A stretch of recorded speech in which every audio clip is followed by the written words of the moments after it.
Insurance Corporation, and I am also a member of the Public Relations Committee of PIRA, and also the head of the Surety Committee, which will be part of this breakout session. For those who are able and who are not eating, you may take the places here so that we'll have a more intimate group. I think there are about 59 people who signed up for this breakout session. We're going to have property and engineering for the first breakout session. It will be about 15 to 20 minutes. Can I ask the panelists to come over? And the second breakout session will be for surety. Is the speaker for surety in already? Attorney Parlade? Junep. Is Attorney Parlade in? So may I call on the panelists of fire and engineering. The first is Armand Pasigan, First Vice President of Pioneer, Head of Technical Services Unit, Mr. Armand Pasigan. And, okay, can you please come up the stage? The second is Senior Vice President of Charter Ping An, Edwin Salvan. And then the third is Mr. Alan King of QBE. He's the head of technical services. Please come up the stage. And the fourth would be Joel Belardo. Hi. He's Vice President of Technical Services Unit of BDO, Insurance Brokers.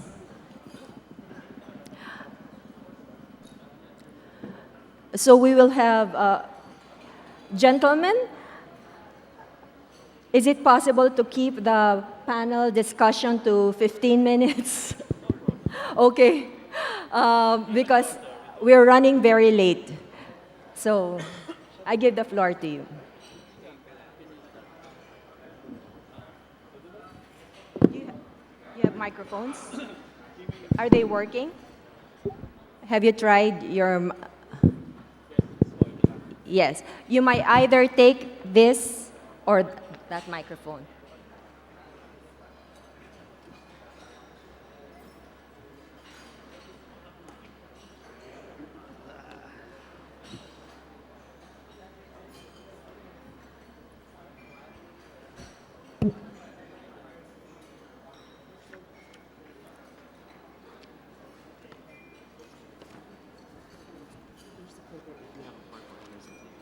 Okay, ito yung this one or this one?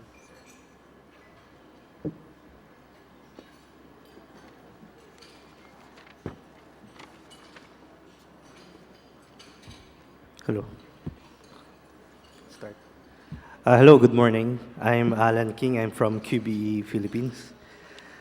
I'm part of the PIRA Technical Working Group for Property and Engineering. We'll be discussing the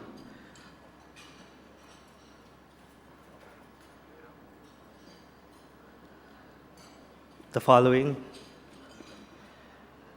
concerns and challenges of issuing collective manuscript policies and underwriting crisis zones.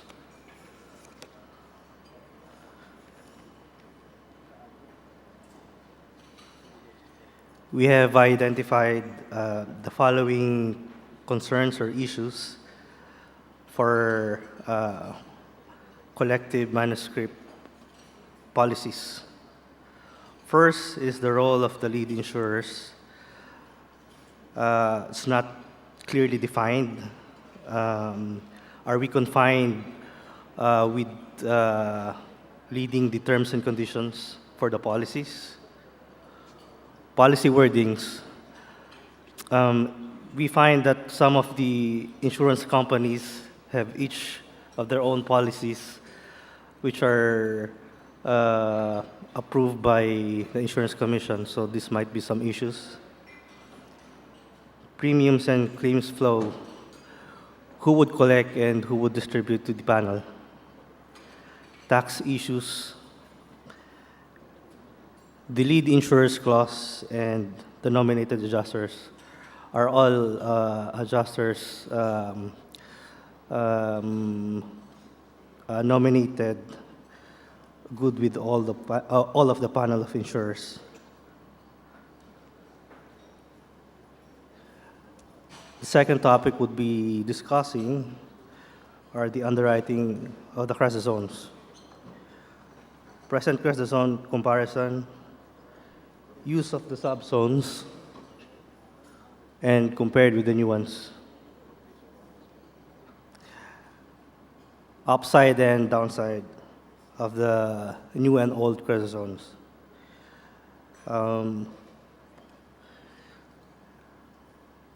To be able to determine specific on earthquake, typhoon, and flood reporting. We'll elaborate on these topics after this outline. So we're just showing you the outline of the topics, then we'll be discussing openly and you could ask your questions later. To be able to determine if the capacity could be further deployed and reinsurers would be able to get better understanding of the risk and the losses.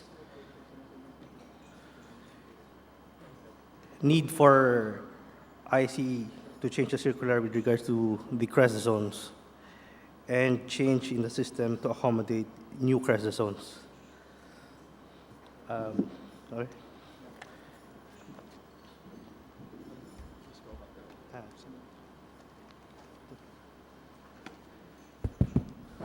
Okay. We were advised that the Q&A would be handled later. So Alan basically laid down the discussions that we had here. Unfortunately, the discussions would be limited to the panelists. So it's more of a clarifications of the practices that we do here in the Philippines. So whenever we talk about collective policies issuance, we are dependent on the lead insurer. The lead insurer issues the manuscript, and we would like to hear from the different insurance companies represented here, how do you issue a manuscript? And I would say that for a particular account, there are differences on how wordings are laid out. The extensions of policies are issued differently by the different insurance companies, like exclusion, coverage, and everything. And being the lead, is it clear for you of what should be the content of the manuscript? And we'd like to hear from them. Hi, good morning. My name's Armand. I work for Pioneer. Just to respond to Joel's question, it is common for us to see manuscript or collective policies. And one of the clear and immediate challenges is the consistent, well, one is the nomination of a lead.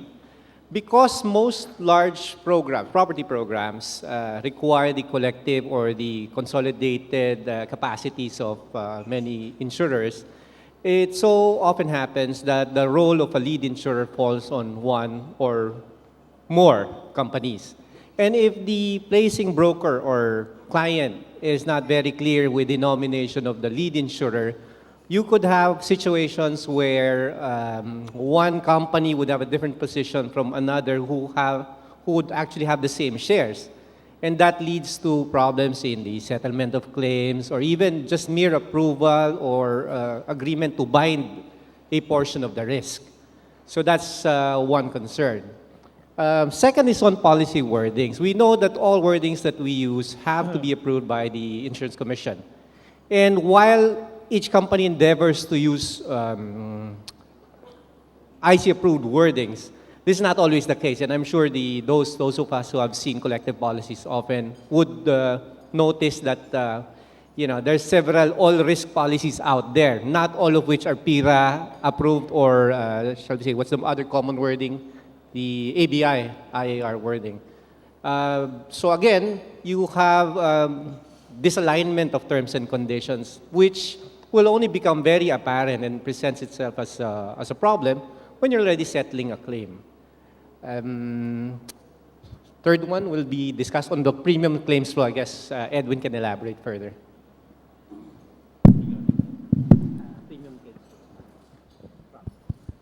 Actually, yeah. for the premiums and claims, being the lead, what would be the role of the lead in terms of a panel of insurance in case of claims? Like who would take the lead? What would be your role in terms of the handling? Yeah. In terms of on the premium side and on the claims side, no, there's really we are having really problem on that now, especially on the collection side. We're going to pay it only on the lead insurer. They're having problem. The company is having problem on the CWT, on the taxes, and in terms of claims. So if you're going to report it on the lead insurers, sometimes the other co-insurers are not aware of the loss. And there are cases now, like in our company, we declined a claim because the report was so late. So remember, we have a prescription in reporting a claim. So most often, most of the company could not pay a claim, especially it's part of the policy condition that you cannot pay a claim if the reporting is late. So we're doing a lot of accommodation on this type of claims. The problem is, instead of a smooth claims process, we have to discuss it not only on for the underwriters or the claims people, but sometimes we have to elevate the claims committee, and sometimes the claims committee have to convene. Usually, the claims committee is not being it's a regular do not have a daily function of convening. So it will take time before a certain claim could be accommodated or could be a process. That's the problem now. No, I think we would like to clarify in terms of the practice of the industry whenever there would be a large account and there are panel of insurers, like there are 4, 5 insurance companies participating in the policy or insuring the risk. Would an advice to the lead would suffice for the rest of the panel in terms of claims reporting? If you're going to read the lead insurer's clause, it suffices as one of the requirements in sending a claims report or filing a claim. But the problem is some underwriters just sign the collective policy or the manuscript policy without really reading the conditions. No? And even if you're going to read the lead insurer's clause, it's even telling on that clause that the insurance company or the the following co-insurers or insurers should follow what is the decision of the lead insurers. No ifs and buts. You have to follow not only on premium payment but also on claims. So we're trying to determine that the responsibility of informing the different insurers on the existence of a loss or a loss being reported would lie on the lead insurer who was able to issue the policy and receive the advice from the client or the intermediaries. That is the position. In terms of the nominated adjusters, this is also one of the issues facing the industry in that there are 4 or 5 insurance companies they would like to nominate an adjuster for each of the insurance companies. You would know the coordinations that we need to do. Like there would be about 5 insurance, 5 adjusters. There are 10 people in the room that are part of the discussions. What would be better for us to manage the claims as well is an agreement within the panel to nominate an adjuster, and would that position be relegated to the lead as you see it fit? Yes, because as we had mentioned earlier about the role of the lead, it just doesn't involve the issuance of the document and ensuring that these terms are uniformly accepted throughout the panel. It is also upon the lead to make sure that the execution of the terms and conditions in the collective policy are done properly, including the assignment of an attending adjuster. So all terms and conditions must be at inception or at issuance or attachment of risk have to be agreed uniformly across the panel. That I think that's one of the things we want to stress in this forum. Actually, the session this morning gave us an opportunity to have a discussion, and hopefully for all members or all insurance companies who are part of the discussion, we would be able to have one direction on how these things will be handled, so that the recent incident in Cebu for the last earthquake, there would be a lot of losses that are being reported. A lot of them may fall within deductible, but it's the timing and the time we spent in terms of the coordination and coming up with a position. The second part of the discussions that we have is on Cresta zone. We would understand that the insurance company does a report to the Insurance Commission on a quarterly basis as far as the aggregate, but this is based on the zones, the main zones, which is Cresta zones 1 to 9. We understand also that there are sub-zones underlying for each of this main zone. There are changes being instituted now.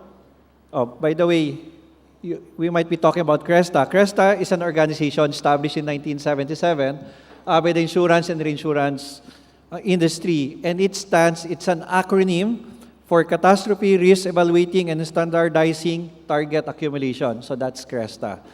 So the Cresta are being used by insurance companies, but we would like to understand how the sub-zones are the importance of the sub-zones other than those of the main zones. We would understand like the rest of Luzon or the rest of Metro Manila is in one zone, but there are several cities or large area under this one. So what's the importance of having a sub-zone known to the underwriters as well?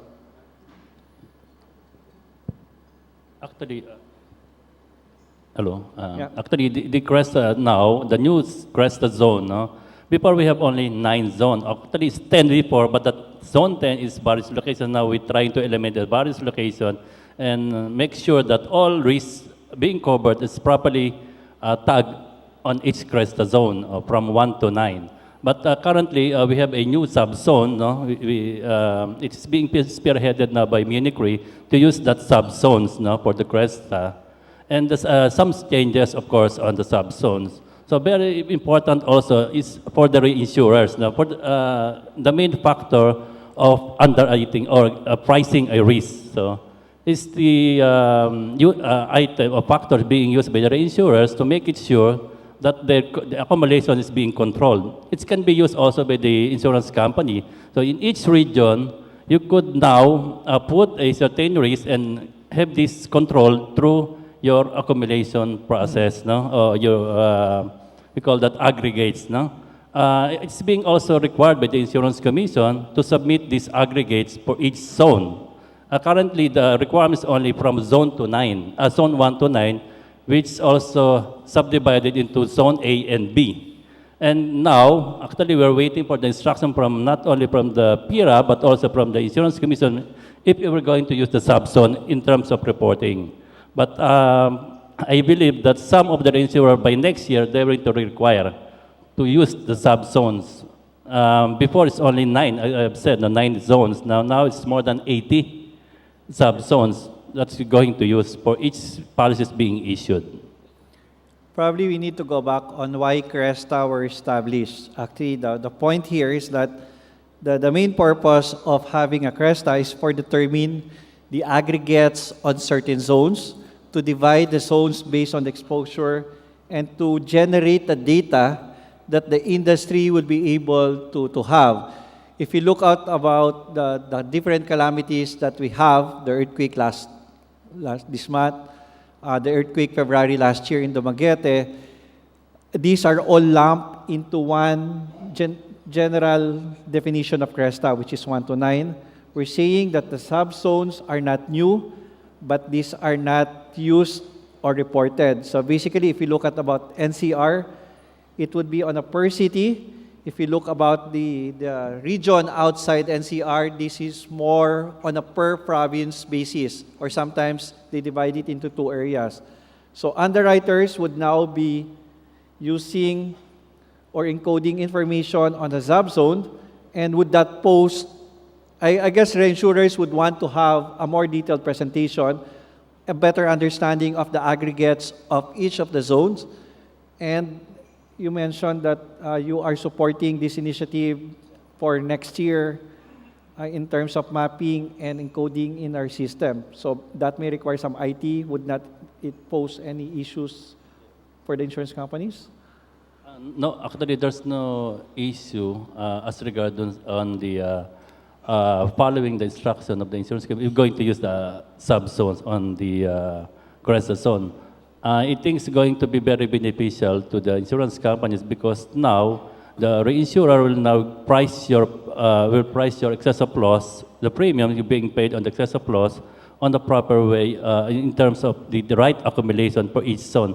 Because the problem before is even the reinsurers having problem how to determine the aggregates per region or per province in a certain company or a certain country. So with this, I think that we will have a better pricing for the next, not this year, no, but the next year's renewal. Okay. I think that's the time allotted to us, and basically our discussions covers two items. The first one is the preparation of a manuscript or a collective policy wherein more than 2 insurance companies are part of the program.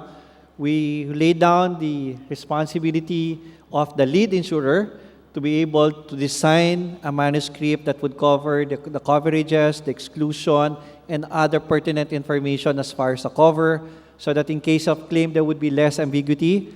Secondly, we also tackle about the payment of premiums, which is done on a per insurance company's basis, so that there are less issues as far as the tax applying.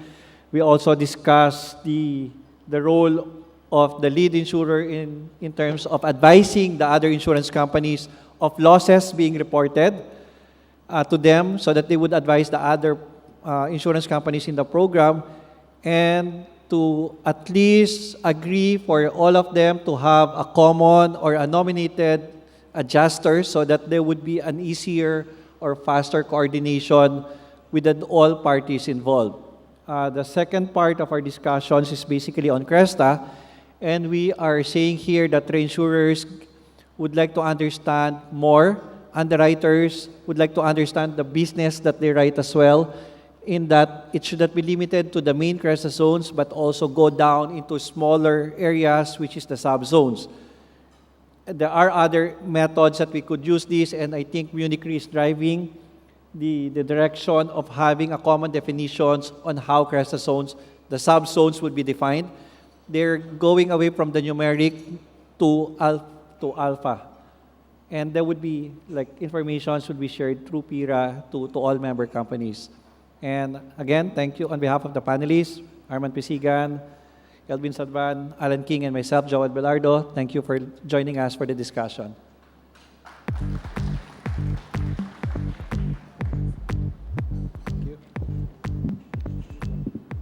Thank you very much, Joel. And to the panelists, I would like to have any questions from the floor.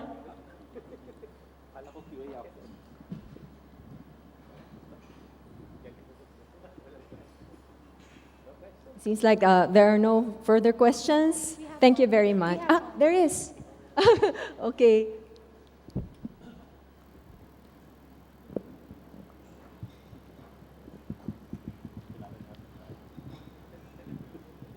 Hi, I'm Casey from Aon Benfield. I'd just like to check with the on the number of if there's a risk which is written by different insurers, there are different co-insurers, okay? From the perspective of the reinsured, okay? Would it be how do you all deal with a situation in a claim where different, besides the point of having different adjusters, what I've seen from my experience is there's also certain controversial claims where different insurers would have different stance. Some would agree to pay for the claim, and the others would disagree to pay for the claim. So on the same topic, from putting myself in the shoes of a consumer, you know, how would could you all adjust that, address this concern in terms of appointing, you know, the lead insurer to take responsibility, other than appointing the adjusters? Thank you, Casey, for the question.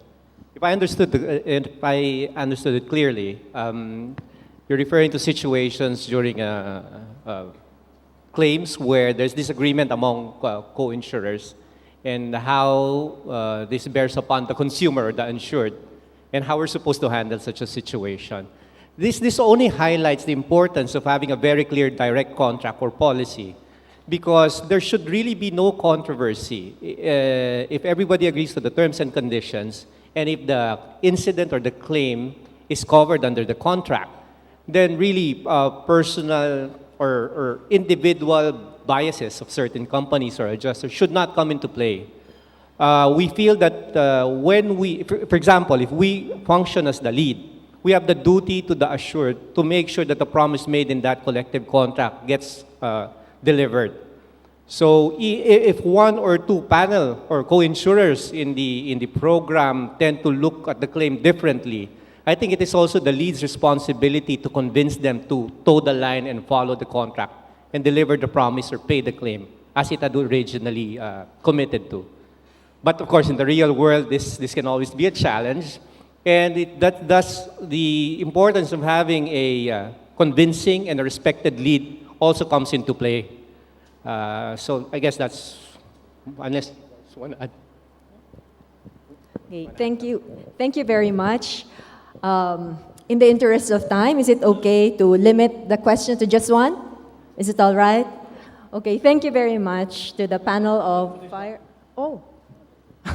Sorry, but I'm Willie Bantayan, now with HR Insurance Brokers. Just one very brief question as to whether or not PIRA has considered the recent move of Cresta to upgrade, change the Philippine Cresta zone system. I understand that the company now managing Cresta is Munich Re, and as we all know, shifts from Swiss Re to Munich Re. I'm sorry, it's now Munich Re. I just recently heard that the Philippine Cresta zoning system is being modified or upgraded, and I think it is a very important matter to discuss, to look into, considering that the Philippine market has been using the zone 1 to 9 to 10, and in view of the ongoing project in respect of the Philippine earthquake pooling system. Just would like to find out if the PIRA has looked into it. Thank you. Yes. We don't have a ready answer for that one, but I mean, we'll take note of that one and bring it to the next committee meeting, and hopefully that will be discussed within PIRA as well. Okay. Thank you very much, gentlemen. That ends our first topic for the breakout. Next in line is a discussion on surety. Surety is one of the most mysterious lines of in the insurance companies. And we decided in the surety committee to invite somebody who's very well known in the construction circles because he is an arbitrator of the Construction Industry Arbitration Commission. And I'm talking about no less than Attorney Custodio Perlade, who is a member of the Philippine Institute of Construction Arbitrators and Mediators, or PICAM, and he is a member of the International Court of Arbitration of the International Chamber of Commerce, and he is also the Vice Chair of Supreme Court Subcommittee on Alternative Dispute Resolutions. He's going to talk to us about alternative dispute resolutions because most of the sureties, for most of the clients of sureties, they end up just suing in court. But Attorney Perlade is going to discuss to us other alternatives. So may we call to the floor Attorney Custodio Perlade.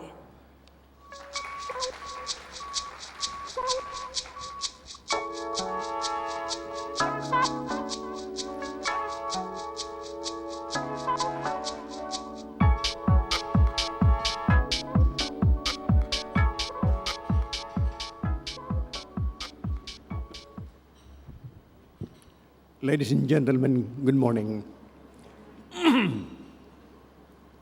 It was suggested to me to be brief, and I shall. I realize that you're running out of time. I was invited to talk about the arbitration process under the rules of the Construction Industry Arbitration Commission. As you probably are aware, surety companies are very valuable partners for those in the construction industry. Because to begin with, a contractor cannot submit a bid without complying with the requirements of a bid bond. And if he is awarded the contract, there are usually two bonds that indispensably may be required. The first of which is the surety bond to guarantee the return of the down payment that the contractor may have received. And the second is the performance bond to guarantee prompt and faithful performance of the contract. The experience that we have in respect of disputes arising between project owners and their contractors in the past had shown that disputes, especially construction disputes, are highly technical and often require the courts to resolve these disputes after a prolonged period of time.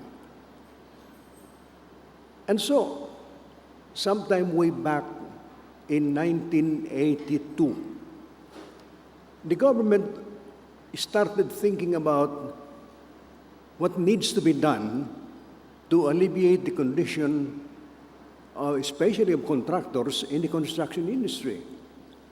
Do you know, for example, that a survey that was taken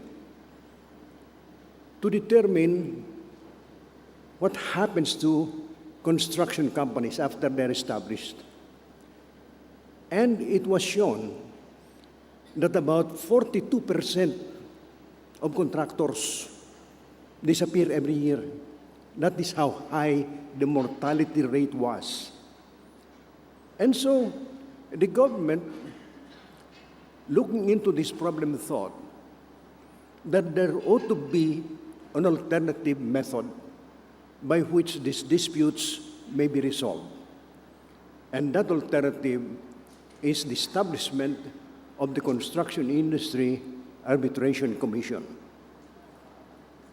Of course, at the very beginning, surety companies were objecting to submitting their disputes to SIAC on the argument, quite valid, that the contract that they entered into with the contractor is a surety bond or a performance bond, and it can hardly be characterized as a construction contract, and therefore the dispute that may arise between a project owner and a surety company can hardly be considered as a construction dispute.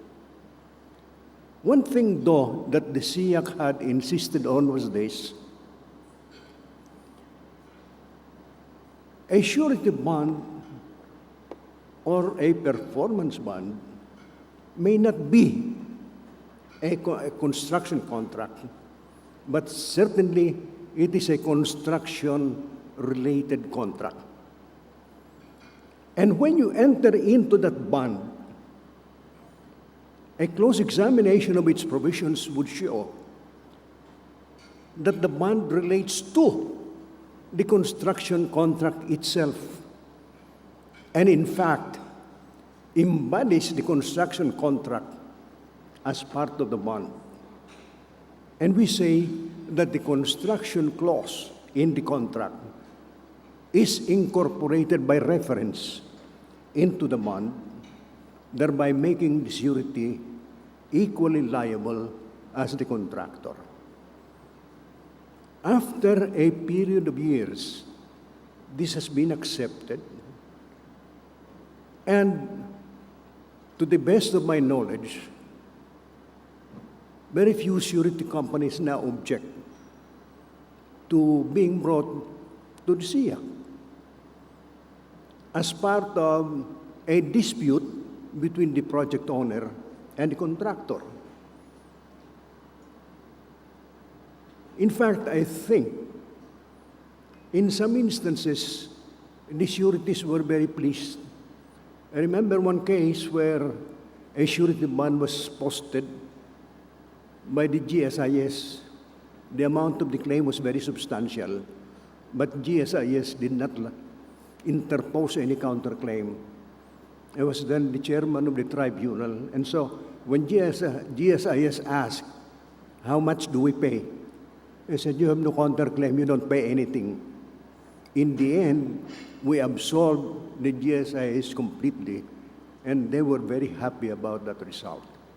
So over the years, I think SIAC had been able to build confidence in the process.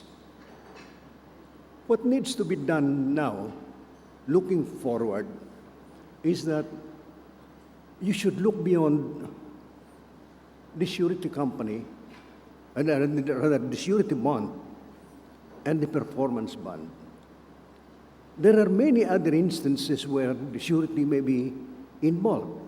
Right now, when an application for interim relief is made and the arbitrator or the tribunal grants it, it may be enforced by the court.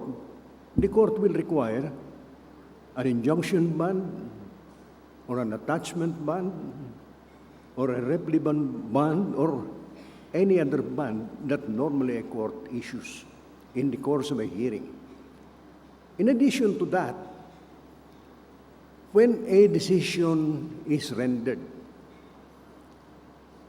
and one of the parties not satisfied with the judgment decides to appeal, under the rules of SIAC, that award becomes final and executory, notwithstanding the appeal, and can therefore be enforced. In order to stay execution, the appellant now asks the tribunal to allow it to post a bond to stay execution. So a supersedeas bond has now become a very important part of the appeal process. In addition to this, if you look at the ADR Act, there are now a good number of professionals who can be made respondents. You can have the project manager, you can have the consultant, you can have the design professional. And to me, it looks as if in time there would be a lot of need for a professional liability insurance. Because to the extent that professionals can be made liable in the course of construction, if the owner or even the contractor is not satisfied with the work, then certainly there ought to be a right of recourse against those individuals. And the time will come when it will become imperative that professional liability insurance be obtained. In fact, right now, these professionals are considering this, except that your premium rates are very high. So if you can probably study that and find out how it can be more attractive to design professionals, then this can be a way of branching into other areas of interest.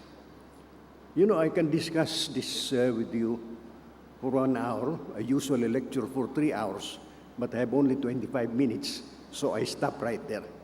Thank you very much.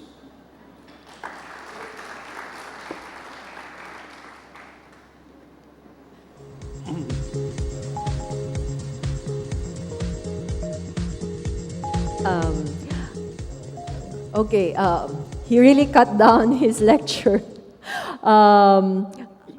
I can start with the first question, attorney. Many insurance companies and, many surety companies and clients, contractors would like to avail of the services of the CIAC, or the Construction Industry Arbitration Commission, because you are very fast and very competent in handling claims and disputes. There is just one problem. The perception is you are very expensive. So I know of some cases where the contractors have become impoverished because of the non-payment of their services, or for various reasons. They do not have enough money to go to SIAC. What would be some alternatives? I am very glad that question was raised. Because, you know, comparatively, the rates of SIAC are very low.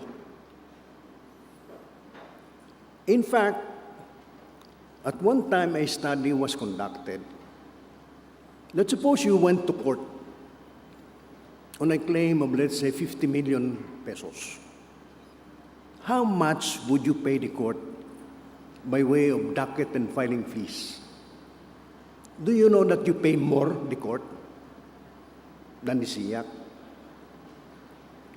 When you go to court, you cannot file that case without paying all the filing and docket fees required. You know that?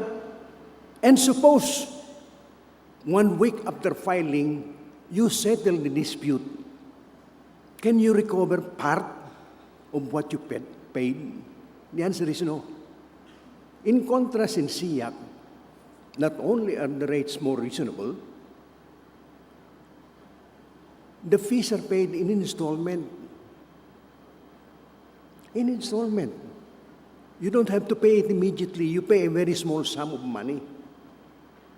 Then also, if you settle the dispute, a portion of your fees is discounted. It is returned to you. That is SIAC.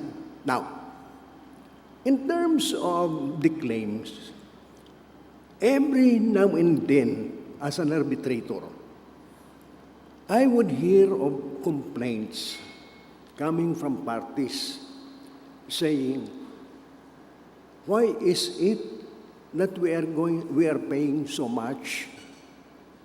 I said, it is because what you are paying is based on the sum in dispute. So I said, do you know, you want to reduce the the arbitrator's fees you will pay to SIAC? I'll give you a tip. Reduce your claim. They would not want to reduce their claim. And sometimes the claims are so exorbitant. As an arbitrator reading the claim, I cannot understand why somebody would be raising a claim of that magnitude. Then the issue also of attorney's fees, the question of amor proprio comes in. The claimant asks for attorney's fees of 500,000. The respondent files an answer and counterclaims for attorney's fees of 5 million. You know, we conduct a preliminary conference, and at the preliminary conference, believe it or not, the claimant will raise his claim for attorney's fees to 5 million. Do you know why? Because the attorney handling the claim for the claimant is insulted by the fact that his services are worth only 500,000, whereas the adversary is worth 5 million. So, in those circumstances, it is beyond our control. We encourage parties. And just to show you I'm already extending my time. Small claims. There was a case from Cagayan de Oro. The parties were both from Cagayan de Oro. The amount of the claim was less than 500,000. I was appointed sole arbitrator. And do you know what I said? If they will be coming to Makati, no, they'll be coming here twice at least. The parties, the witnesses, the lawyers, they will be billeted in the hotel. They will be paying the plane fare, and how much will that be? What did I do? I went there. I was alone. I heard the case in one day. Do you know how much they gave me as attorney's fees? 7,500. Now, is it worth it? I ask you, is it worth it? But we also take care of those cases. We do that. It's not only big ticket cases that we handle. We also handle the small claims. Because the amount that is paid is based on the sum in dispute. So, any more interesting questions? Many interesting questions. Who are in surety here? Last question. Somebody's putting up last question. Well, but you see, we're very privileged to have Attorney Parlade here. He's one of the brilliant lawyers in construction arbitration, and he is a member of the International Commission for Arbitration. So take advantage.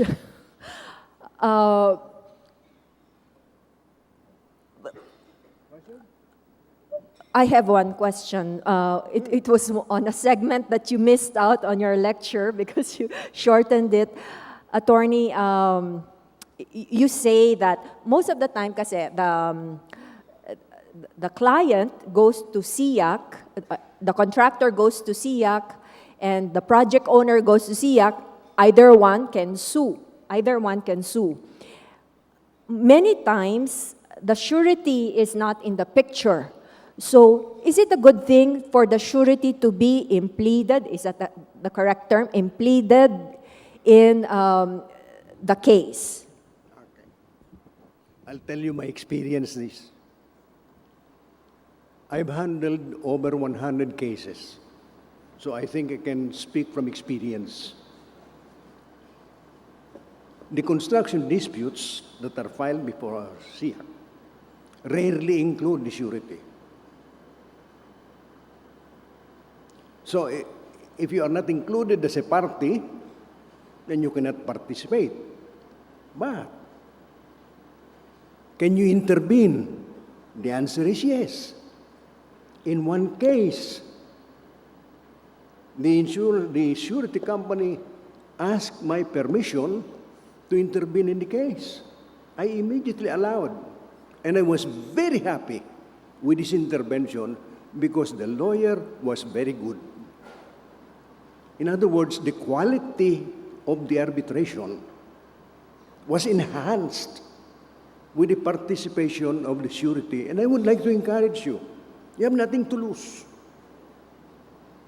If ever there is a case that involves a client contractor, especially in a situation where you are not satisfied with the quality of the legal representation for the contractor, by all means, appear, enter your appearance. In any case, you will not be liable more than the liability in your policy. Hindi naman nadadagdagan yun eh. So, appear. Ano ba? Actually, I think we have enough time for more questions because the other breakout sessions have not come back. Sige, I have many questions in my mind. Baka masapawan ko kayo. Take advantage. Over here, the surety, the ones in the surety profession, I have another question, attorney. I'm very concerned that more and more bonds that I see from the big construction firms, the general contractors, require a certain bond with the wording callable on demand without recourse. What exactly that does we, well, first of all, for the callable on demand, and then if you add without recourse, does that become riskier? That's a very interesting question. Because for big ticket cases, they usually ask for huge amounts of money by way of bond. But it's not a surety bond that is required. It's a bank guarantee. And so when it says callable on demand, it's callable on demand without regard to the merits of the underlying dispute. Without regard. But in the case of the surety, I have also seen many cases, some of them went to me, where the surety was being required to pay precisely because of that clause. And the surety would say, after communicating with the contractor and the contractor disputes the claim of the owner, will say, we are not in a position to pay because of the contractor's position. And there is no means by which we can compel you to pay at that point before award. So that places you in a more favorable position when you give a surety bond in lieu of a bank guarantee. Oh, sige. Amor. Does the phrase without recourse make it riskier? The term without recourse means that if they're compelled to pay, no? You cannot recover the amount that was paid if it turns out later on that after the underlying dispute is resolved, the result would have been different. In other words, the call was improperly made. That is the meaning of without recourse. Because in the case of the letter of credit or bank guarantee, that is all the guarantee provides. I'll give you this guarantee. But if this is called, we pay without inquiring into whether or not the call on the bond is meritorious.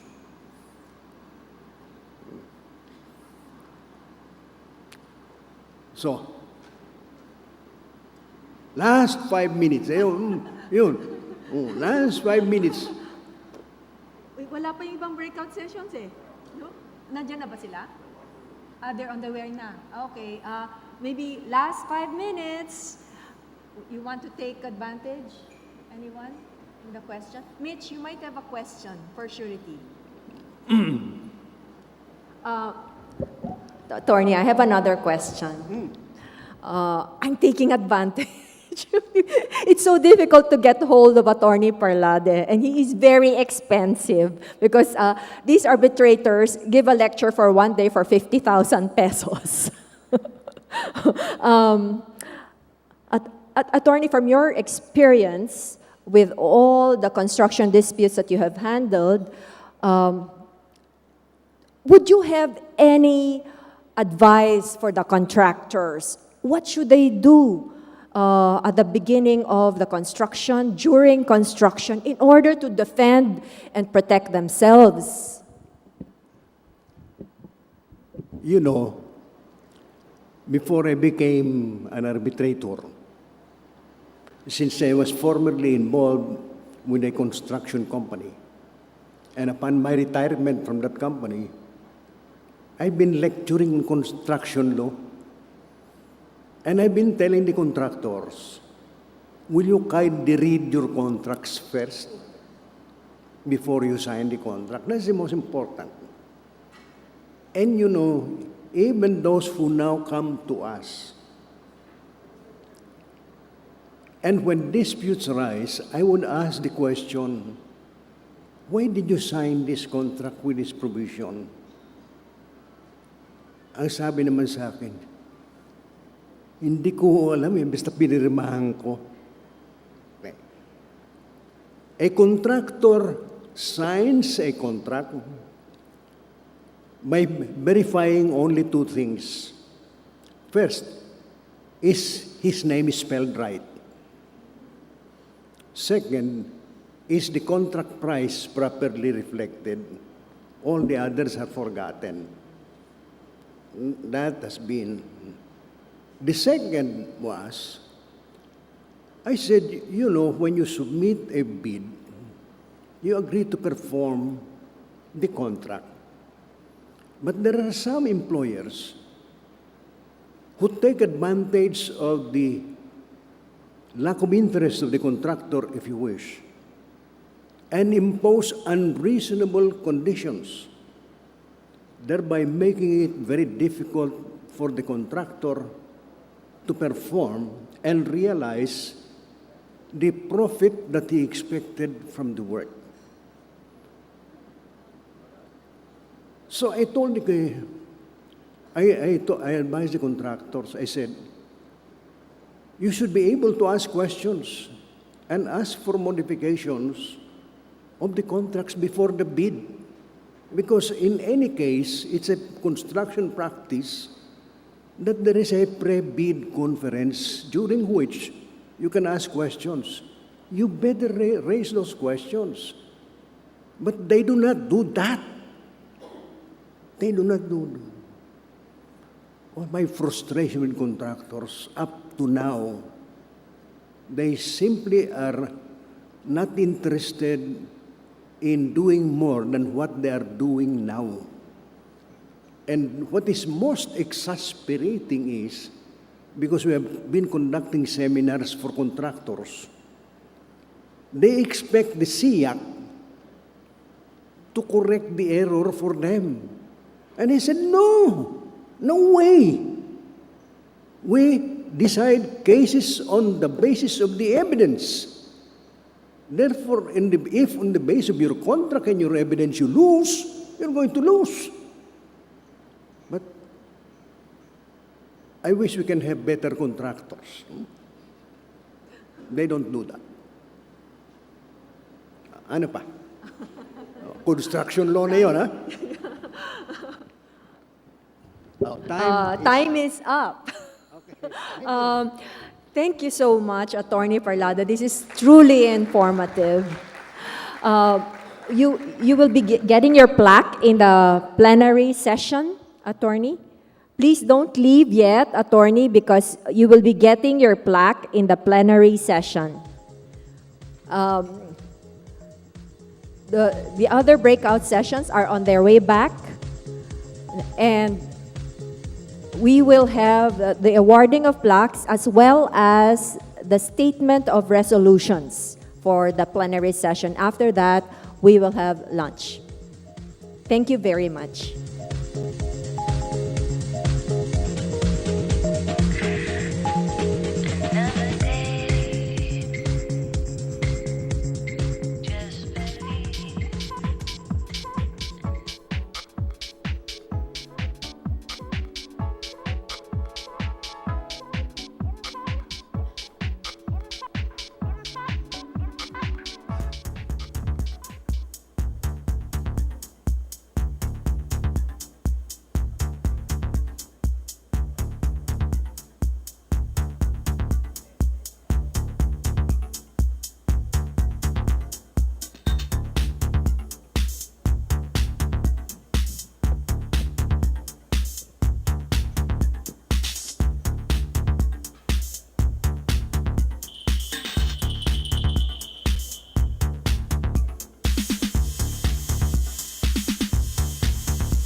While waiting for the two breakout groups, we'll have a 5-minute recess.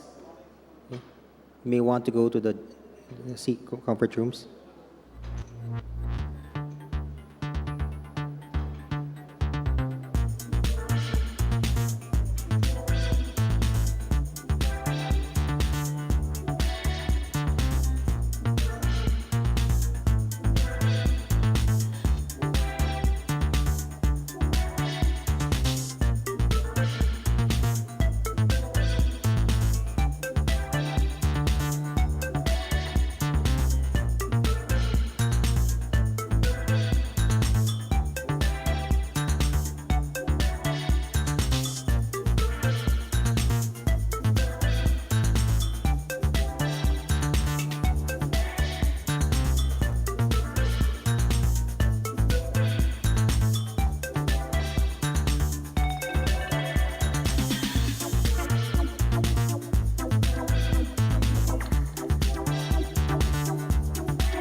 May we call on the participants in the breakout group in motor car, marine, casualty to please go back inside the ballroom.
Okay, while waiting for the others,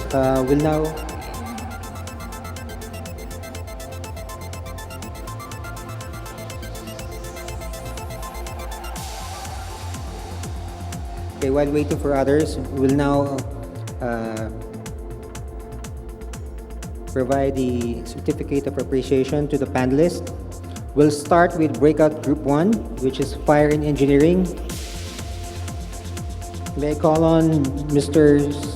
Armand Pesigan, Mr. Edwin Salvan, Mr. Alan King, and Mr. Joel Bilardo to go up the stage. And may I also call on our Vice Chairman for PIRA, Mr. Mitch Collosa, to hand out the plaque of appreciation.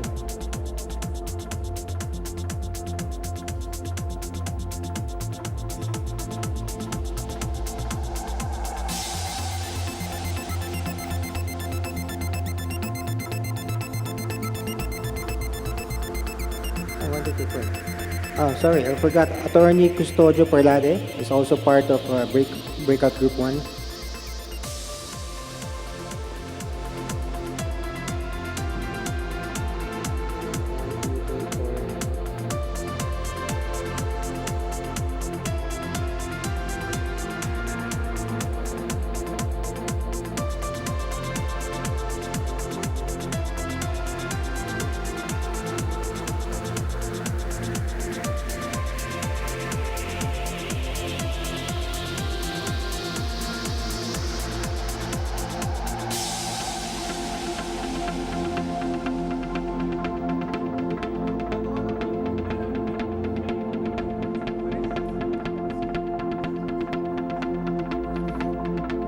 Attorney Perlade, may we ask you to go back on stage?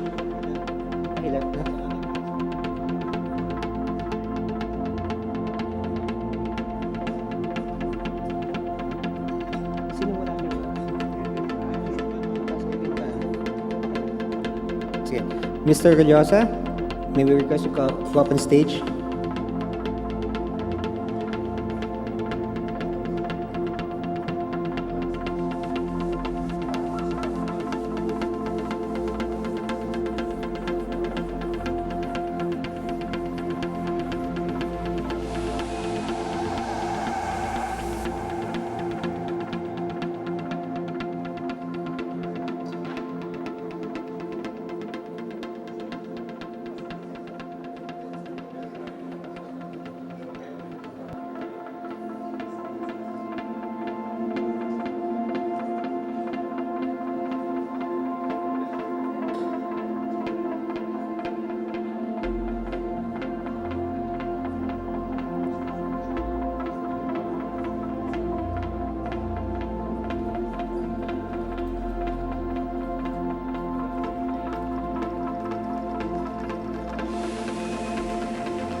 Okay, thank you very much.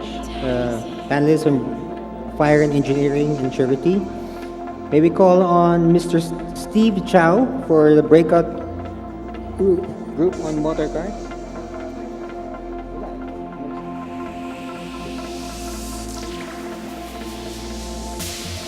Mr. Steve Chow.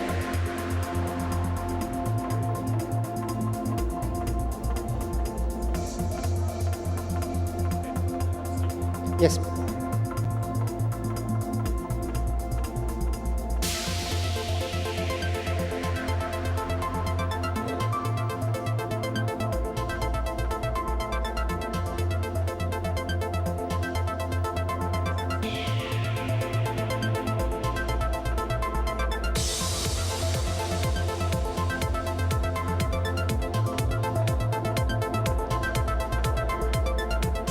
Thank you very much, Mr. Steve Chow.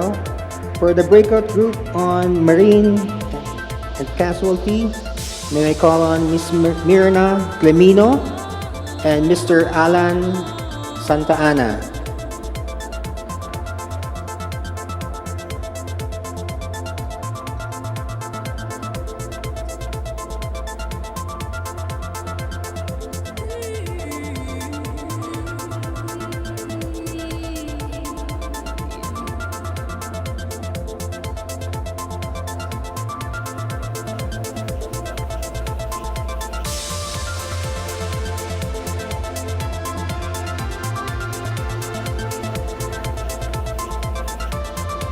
Okay, Ms. Mirna Clemino, please go up the stage.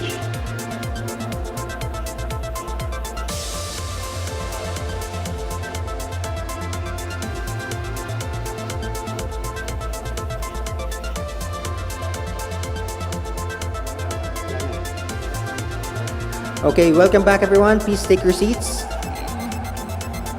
Now it's time to deliver the resolutions.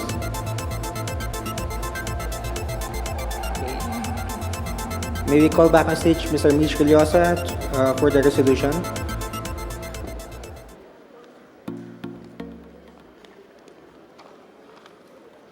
I'll be pinch hitting for Mr. June Banson. Was a minor medical issue, but he's okay. So he's not here with us this morning. But anyway, last year in the 2012 convention, we came up with 3 resolutions. And I'd like to review these resolutions first and tell you what PIRA has done to address these resolutions. So can we have them on screen, please?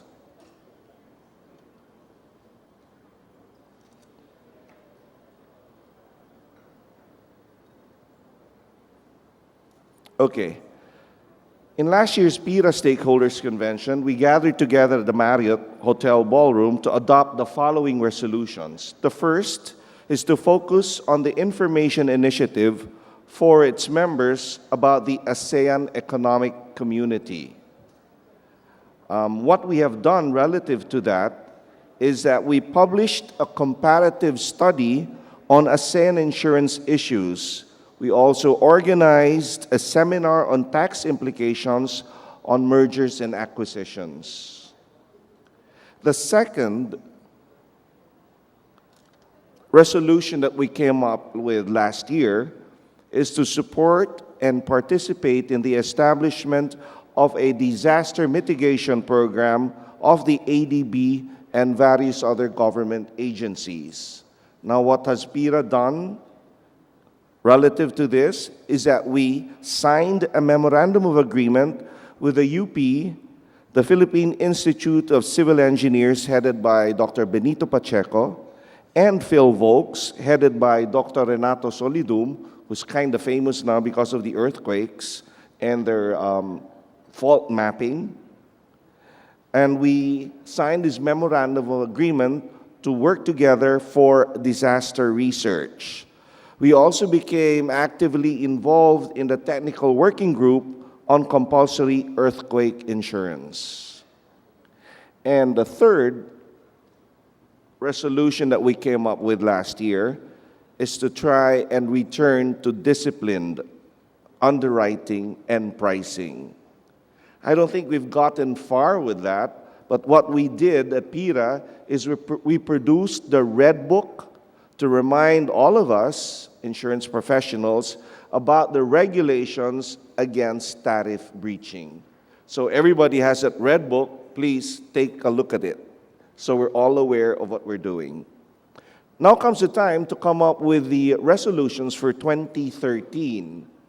Now, to help provide direction and to prioritize issues that need to be addressed going forward by the entire non-life insurance industry, may I invite my fellow delegates to think of and share a resolution close to your hearts that we as a body can adopt for the remainder of 2013 and going forward.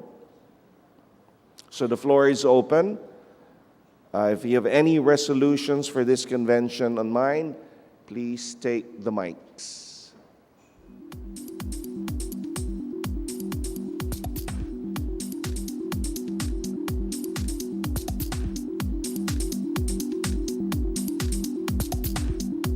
Yes, sir. To the Secretariat, can we please take note of the resolutions so that we can put it on the screen? Good morning. This is Arnie Bauto of KRM.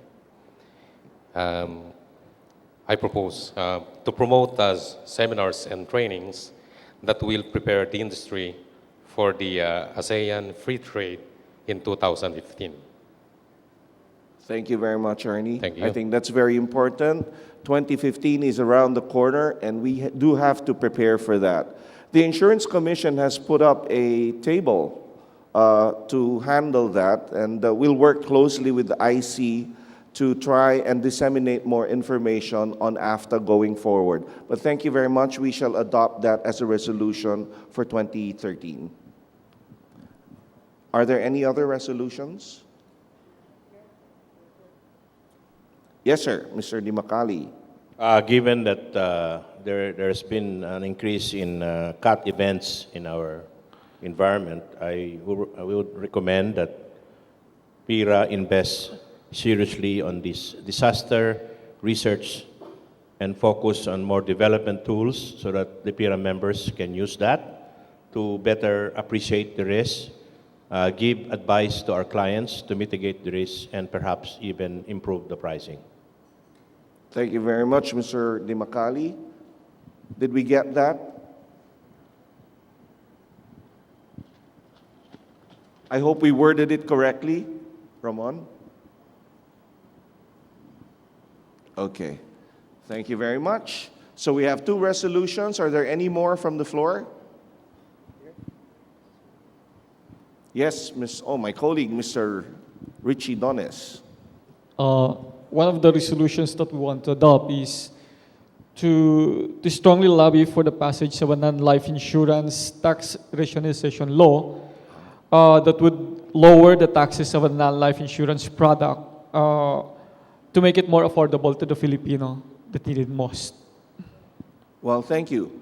That is also a very good resolution, but I'd also like to advise that as we speak, we have drafted a law which we're looking for sponsors in the Senate. And actually, it's already been filed. But we can still adopt that as a resolution so that there's more impetus going forward. So, Richie, did we word it correctly?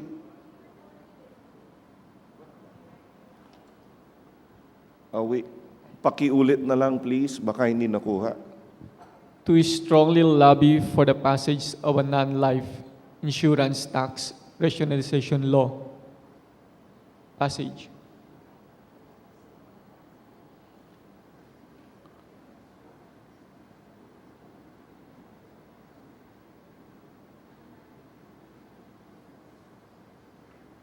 Passage of a non-life insurance tax rationalization law that would lower the taxes of a non-life insurance product.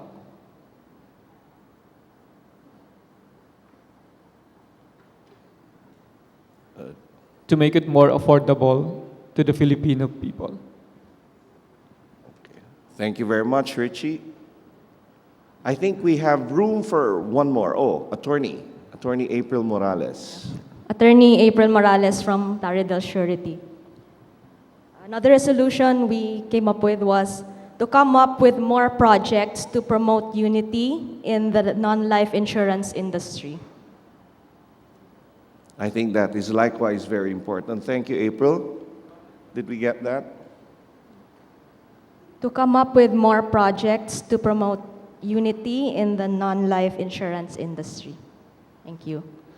All right, so allow me to summarize. I think that was 4 resolutions that we came up with. Can we have them all on screen, please?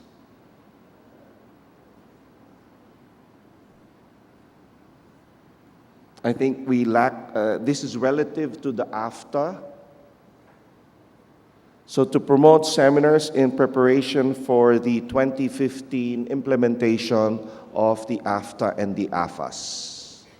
Okay?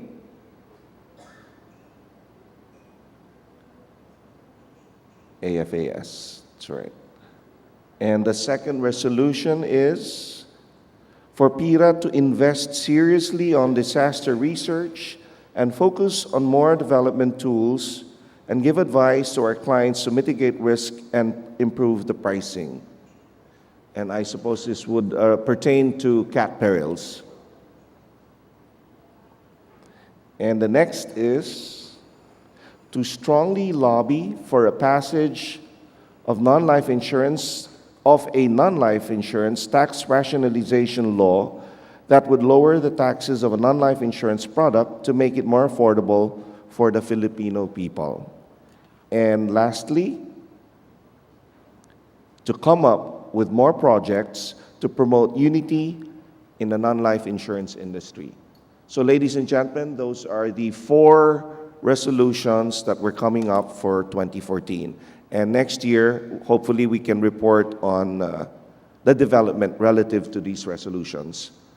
So are we all in favor of those 4 resolutions?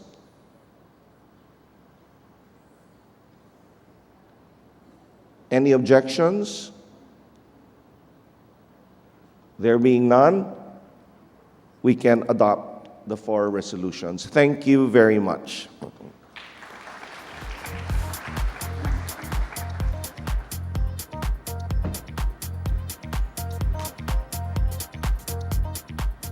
Thank you very much, Mitch. Okay, ladies and gentlemen, it's lunchtime. While we start lunch 12:15, we'd like to request everybody to be here by 1 o'clock at the ballroom. So, bon appetit.